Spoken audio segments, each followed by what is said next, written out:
Advocate P S Sreedharan Pillai ഈ വിഷയത്തിൽ പ്രതികരിക്കാനുണ്ട്.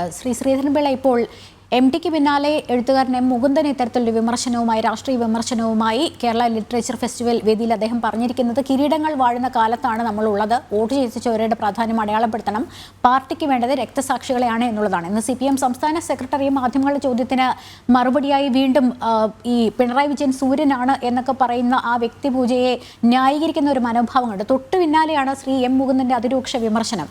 എങ്ങനെ നോക്കിക്കാണുന്നു സാഹിത്യ നായകന്മാരുടെ പ്രതികരണത്തെ? രാഷ്ട്രീയ അടിസ്ഥാനത്തിൽ പറയാനായിട്ട് ഞാൻ ആഗ്രഹിക്കുന്നില്ല. ഒരു ഗവർണർ സ്ഥാനത്ത് ഇരുന്നുകൊണ്ട് രാഷ്ട്രീയ അടിസ്ഥാനത്തിൽ പറയുന്നത് ശരിയല്ല. പക്ഷെ ഒരു സത്യം, നമ്മുടെ നാടിന്റെ ചരിത്രം പരിശോധിച്ചാൽ രാജനൈതികതയേക്കാൾ അപ്പുറത്ത് ചരിത്രത്തിന്റെ ആദ്യകാലം തൊട്ട് നോക്കിയാൽ സാഹിത്യ നായകന്മാരും അങ്ങനെയുള്ള ആളുകളുമൊക്കെ സമുദായത്തിന് നേതൃത്വം കൊടുക്കുകയും കാര്യങ്ങൾ തുറന്നു പറയുകയും ചെയ്തിരുന്ന ഒരു മഹത്തായ ചരിത്രമാണ് നമുക്കുള്ളത്.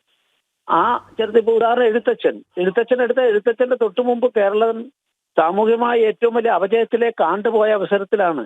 അന്ന് കലകളൊക്കെ ഉള്ളത് വളരെ മോശപ്പെട്ട അന്തരീക്ഷത്തിൽ ചില കാര്യങ്ങളിലേക്ക് പോയപ്പോഴാണ് ഒരു ഭക്ത കവിയായി അദ്ദേഹം രംഗത്ത് വന്നിട്ട് ഇതെല്ലാം പറഞ്ഞത്. അപ്പൊ ശുദ്ധീകരണ പ്രക്രിയ എന്നും നടത്തുന്നതിൽ സാഹിത്യകാരന്മാർക്ക് പങ്കുണ്ട്.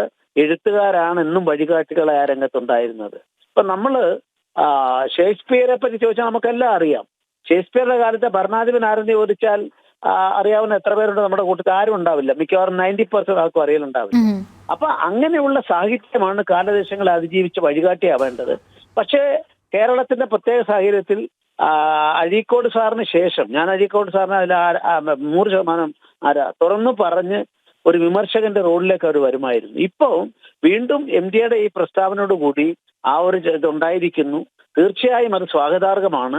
ഇത്തരത്തിൽ രാജനൈതിക രംഗം ഉൾപ്പെടെ എല്ലാ രംഗത്തുമുള്ള ന്യൂനതകളെ ഉയർത്തിപ്പിടിച്ചുകൊണ്ട് ജനാധിപത്യത്തെ ഉൾപ്പെടെ പൊതുപ്രവർത്തനത്തെ ഉൾപ്പെടെ ശുദ്ധീകരിക്കാനുള്ള പ്രവണത സ്വാഗതാർഹമാണ്.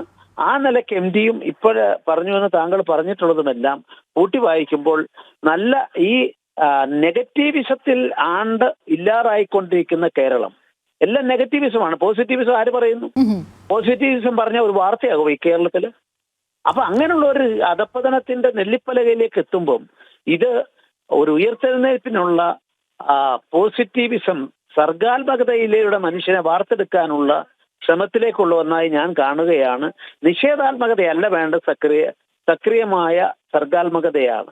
അതിൽ ഭരണകൂടങ്ങളെ, കേരള ഭരണകൂടങ്ങളോട് ബന്ധപ്പെടുത്തി പറയുന്ന ആളുകളെയും കുറ്റപ്പെടുത്താൻ സാധിക്കില്ല. അവരും അപ്പൊ അതുകൊണ്ട് എല്ലാവരും ഇക്കാര്യത്തിൽ ചിന്തിക്കട്ടെ. MTയുടെ പ്രസ്താവനയിൽ തന്നെ ഞാൻ മൊത്തം വായിച്ചു.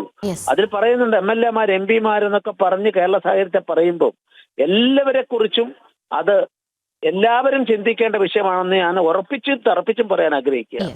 ഏതെങ്കിലും അത് പ്രധാന ആൾക്കാർ അദ്ദേഹം പറഞ്ഞ ആളുകൾ തന്നെയാണ്, സംശയമില്ല. ഞാൻ അതിന്റെ രാഷ്ട്രീയത്തിലേക്ക് പോകുന്നില്ല.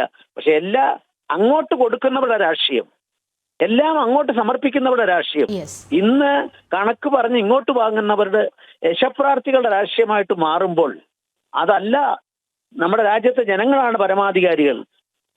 മുഖ്യമന്ത്രിയോ ഗവർണറോ ഒന്നുമല്ല പരമാധികാരി.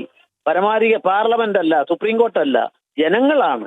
ആ പരമാധികാരം ജനങ്ങൾക്കുള്ള ഒരു ഭരണഘടനയുള്ള രാജ്യത്ത് അതിന്റെ വിശദാംശങ്ങളിലേക്ക് പോകാൻ സമയമില്ലാത്തത് ഞാൻ കടക്കുന്നില്ല. ആ പരമാധികാരത്തെ ഉയർത്തിപ്പിടിക്കാൻ നമ്മൾ ശ്രമിക്കണം. അതുകൊണ്ട് ഇതെല്ലാം നല്ല കാര്യമാണെന്നാണ് എന്റെ അഭിപ്രായം. വളരെയധികം നന്ദി സർ.